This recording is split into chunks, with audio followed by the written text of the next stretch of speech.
এক সময়ের কথা, এক গ্রামে দুটো বন্ধু থাকতো, ভৈরব আর ভুরা। ভুরা স্বভাবে খুব লোভী ছিল। আরে ভাইরা, তোমরা শুনেছো আমাদের গ্রামে এক ডান্স কম্পিটিশন হতে চলেছে। যে কেউ এই ডান্স কম্পিটিশনে জিতবে সে 10,000 টাকা উপহার পাবে এবং একটি সিনেমাতে কাজ করার সুযোগও দেওয়া হবে। আরে বাহ, সত্যি সত্যি বলছো তুমি? আরে হ্যাঁ ভাই, বিশ্বাস না হলে মোড়ে পোস্টার টাঙানো রয়েছে, দেখে নিও নিজে গিয়ে। ভুরা মনে মনে ভাবলো, আরে বাহ, কত ভালো সুযোগ!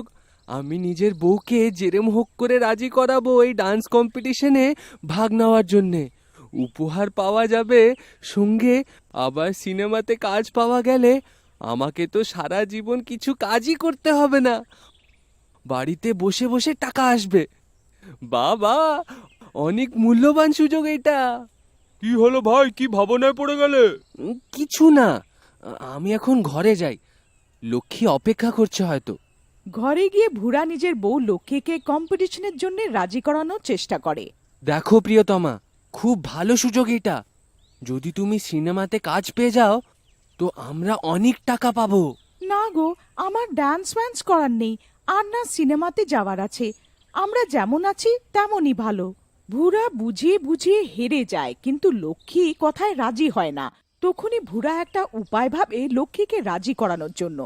ঠিক আছে, আমার কথা শুনো না, যখন দেখো নিজের মনের মতনই করো। তারপর ভুরা বাড়ির থেকে বেরিয়ে সোজা এক বশীকরণ করতে পারা এক সাধুর আশ্রমে যায়। সাধু অনেক ভয়াবহ দেখতে ছিল। তার বেশভূষা আর মোটা মোটা মালা পরে তন্ত্র মন্ত্র করে যজ্ঞতে আহ্বান করছিল। বলো বৎস, কেন এসেছো? কি বলি বাবা মশাই, আমার বউ আমার কোনো কথাই শোনে না, সব সময় নিজের মতনই করে। আপনি আমাকে কিছু উপায় বলুন।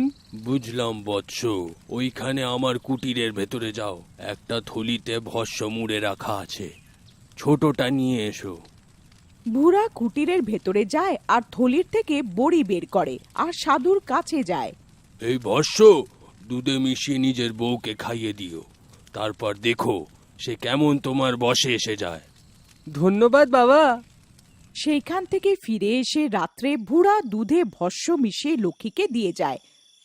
দুধ খাওয়ার পর লক্ষ্মীর ব্যবহার পাল্টে যায়। আরে, এটা আমার কি হচ্ছে? আহ, আমার সারা শরীরে এত ব্যথা কেন হচ্ছে? আহ, আমি মরে গেলাম রে, মরে গেলাম রে। এটা কি হচ্ছে? আমার পা, আমার হাত, আমার হাতে পায়ে এত ব্যথা হচ্ছে কেন? আহ আহ আহ লক্ষ্মী চেঁচামেচি শুরু করে আর তার চেহারা ভয়াবহ হয়ে যায়। লক্ষ্মীর অবস্থা দেখে ভুরা ভয় পেয়ে যায়। আরে প্রিয়তমা, এইটা তোমার কি হচ্ছে? তোমার শরীর হঠাৎ বেড়ে কি করে যাচ্ছে? দেখতেই দেখতে লক্ষ্মীর শরীর বেড়ে যায় আর তার আকার বাড়ির ছাদ ভেঙে আরো উপরে চলে যায়, আর লক্ষ্মী এক ভয়ঙ্কর ডাইনি রূপে পরিণত হয়।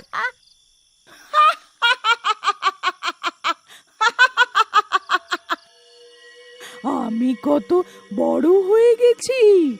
এরা সবাই আমার অনুপাতে ক্ষুদ্র হয়ে গেল। হে ভগবান, এ কি? এ তো আমার বশে কি আর কারোরই বশে আসবে না। পালাও রে পালাও, এ তো এক রাক্ষসী ডাইনি হয়ে গেছে, সবাইকে মেরে ফেলবে। আরে পালা রে ভুরা, পালা।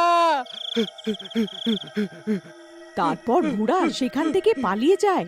কেউ বাঁচাও আমাকে, আমার বউ ডাইনি হয়ে গেছে, বাঁচাও ডাইনি বউয়ের থেকে। এইদিকে সে রাক্ষসী ডাইনি সব ভাঙচুর করছিল, যা জিনিস তার সামনে আসতো সব ধ্বংস করে দিচ্ছিল। এই বাড়ি কার? এটা তো আমি আঙ্গুল দিয়ে ভেঙে ফেলবো। ডাইনি ধম ধম করে আওয়াজ করে এগোতে থাকে। যেইখানেই সে পা রাখে সেইখানে মাটি কাঁপতে থাকে। পুরো গ্রাম ছাড়খাড় করে দিচ্ছিল ডাইনি।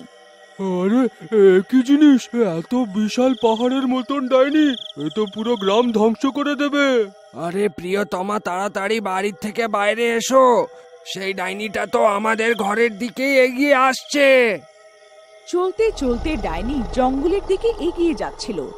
আরে ভাইরা, হঠাৎ ডাইনি কোথা থেকে এসে গেল আমাদের গ্রামে? তখন ভুরা গ্রামবাসীদের ভয় ভয় সব ঘটনা বলে। আরে এটা কি করলে? নিজের বউকেই ডাইনি করে ফেললে। এ কাউকে ছাড়বে না। দেখো, কিছুক্ষণে পুরো জঙ্গল ছাড়খাড় করে ফেলবে, সব ধ্বংস হয়ে যাবে। সেইখানেই সে রাক্ষসী ডাইনি সব তছনছ করছিল। তার হাঁটা চলাতে যেন বারবার ভূমিকম্প হয়ে যাচ্ছিল।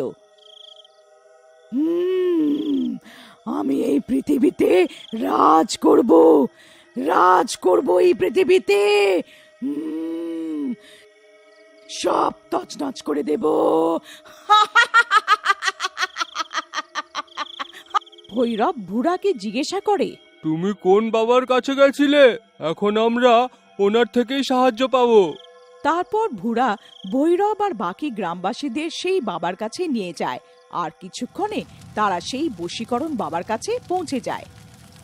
কি ব্যাপার বৎস, ফিরে এসেছো কেন তুমি?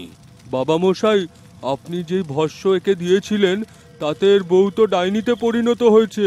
সেটাও অনেক বড় রাক্ষসী ডাইনি। সে সব তছনছ করছে। বাবা কিছুক্ষণের জন্য চিন্তায় পড়ে যায় আর ভুরাকে জিজ্ঞাসা করে, হুম হুম তুমি কোন ভস্যটা নিয়ে গেছিলে? ভুরা কুটিরে গিয়ে সেই থলি নিয়ে আসে আর ওনাকে বলে, আরে বৎস, এটা তো প্রেত ডাইনি রাক্ষসদের ভস্যটা। তুমি নিজের বউকে এইটা খাইয়ে দিয়েছো কি? এইটা তো অনর্থ হয়ে গেল। এখন তার প্রকোপ থেকে কেউ বাঁচাতে পারবে না। না বাবা, এমনি বলবেন না, কিছু তো উপায় হবে। আমার দ্বারা অনেক বড় ভুল হয়ে গেছে। আমি ভুল ভস্য নিয়ে গেলাম, তার সাজা পুরো গ্রামের পাওয়া উচিত না? ওইদিকে সে ডাইনি জঙ্গলে থাকা জন্তুদের মেরে মেরে খাচ্ছিল।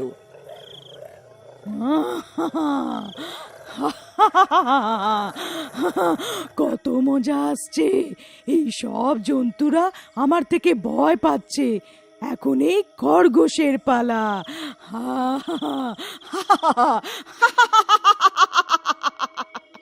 হঠাৎ করে সে খরগোশকে ধরে ফেলে আর মেরে খেতে শুরু করে। সব জন্তুরা এইটা দেখে এখানে ওখানে পালাতে থাকে। অর্ধেক জঙ্গল সে নষ্ট করে দিয়ে থাকে। সব গ্রামবাসীরা বেতব্যস্ত হয়ে গিয়ে থাকে যে কি করে লক্ষ্মীকে ঠিক করা যায়। তারপর সাধু তাদের এক উপায় বলে। আমার কাছে এক সিদ্ধ করা ভস্য আছে। এইটা আমি অনেক তন্ত্র মন্ত্র করে পেয়েছিলাম। এইটা তুমি যদি চেষ্টা করে সেই ডাইনিকে খাওয়াতে পারো, তো সে রাক্ষসী আকার থেকে বের হয়ে মানুষ রূপে ফিরে আসবে। কিন্তু এতে তো অনেক বিপদ আছে। যে সেই ডাইনির সামনে যাবে, সে তাকে এক কামড়েই চিবিয়ে খেয়ে ফেলবে। এই সব জিনিস আমার লোভের জন্যই হয়েছে। এখন একে আমি ঠিক করব। তারপর ভুরা বাকি গ্রামবাসীদের সঙ্গে গ্রামে ফিরে আসে। আমরা রাস্তা তো পেয়ে গেলাম, কিন্তু এটা খাওয়াবো কি করে ওকে? ভাই, এক কাজ করা যেতে পারে। কেননা আমরা এই ভস্য মাংসতে মিশিয়ে দিই। ডাইনি মাংস খাবে আর এটা নিজের থেকেই তার পেটে চলে যাবে। হ্যাঁ, এইটা তুমি একটা ভালো উপায় বের করেছো। এখন কিছু একটা করে ওকে এটা খাওয়াতে হবে, তাও সব জিনিস ধ্বংস হওয়ার আগে। ভুরা তারপর মাংস বানায় আর তাতে ভস্য মিশিয়ে জঙ্গলের দিকে এগিয়ে যায়। জঙ্গলে গিয়ে ও ডাইনি, দেখ আমি তোর জন্য মাংস নিয়ে এসেছি। ডাইনি পাল্টে পেছনে দেখে। তুই একটা শুধু বুদ্ধিমান মনে হচ্ছে পুরো গ্রামে। হ্যাঁ, আর কি? এখন তো পুরো পৃথিবীতে তোমারই শাসন হবে। তো আমি কোনো মূর্খ থোড়ি। আমাকে নিজের সেবাতে রেখে নাও আর এই মাংসটা খাও। দেখো এটা কত সুস্বাদু মাংস। বাহ, সুগন্ধ তো খুব ভালো আসছে। তারপর রাক্ষসী ডাইনি সেই মাংস খাওয়ার জন্য এগিয়ে আসে আর একবারেই সব মাংস খেয়ে ফেলে। আহ আহ আহ আহ, এটা কি জিনিস? আমি অনেক কষ্ট পাচ্ছি। আহ আহ আহ আর সে ধাম করে মাটিতে পড়ে যায় আর একবারে মানুষের রূপে এসে যায়। ওগো, তুমি এই জঙ্গলে আর আর আমি এখানে কি করছি? ব্যাস একটা শিক্ষা হলো। সব গ্রামবাসীরা হাসতে শুরু করে। হা